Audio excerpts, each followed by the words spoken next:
Сәлем достар, менің каналыма қош келдіңіздер. Бүгінгі видео психологиялық тест туралы болмақ. Мына жерде тұрған, өзіңізге ұнаған қанатшаны таңдап, қорғаушы періштеңіз кім екенін біліңіз. Мен сіздерге ойлануға 10 секунд уақыт беремін. Алайда өздеріңіздің жүрек қалауларыңызға құлақ асып таңдаңыздар.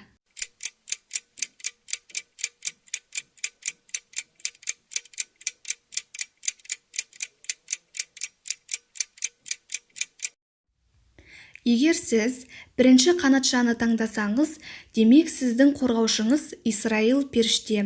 Ол адамның жан жарасы мен тән жарасын емдеуші. Сонымен қатар Исраил періште саяхатшылар мен қажылардың қорғаушысы. Исраил періштенің сүйікті түсі ашық күлгін және де алтын түсті болып келеді. Егер сіздің жүрек қалауыңыз екінші нөмірлі қанатшаны таңдаса, сіздің қорғаушыңыз Мәкейіл, яғни Жәбірейіл періште. Ол адамды өз-өзін жоғалтып алудан сақтап, қауіп-қатерден қорғайды. Оның сүйікті түсі қызыл және де алтын түсті болып келеді. Егер сіз үшінші қанатшаны таңдасаңыз, сіздің қорғаушыңыз Жебірейіл періште.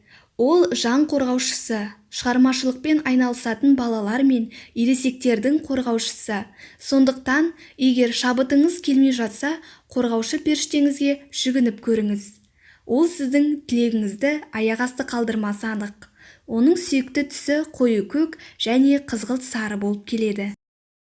Егер сіз төртінші суреттегі қанатты таңдасаңыз, Әзірейіл періштенің қорғауындасыз. Ол адамға өмірлік қиын мәселелерден жол тауып, ақиқатқа қол жеткізуге көмектеседі. Сонымен қатар ол қасиетті жерлердің қорғаушысы. Оның сүйікті түсі қоңыр және де изумруд түсті болып келеді. Бұл жерде сіздерге періштелердің сүйікті түсі бекерден бекер ұсынылған жоқ.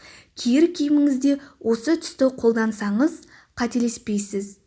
Міне, бүгінгі видеомыз аяғына жетіп қалды. Егер менің видеом сіздерге ұнаған болса, лайк басып, менің каналыма тіркеліп кетіңіздер.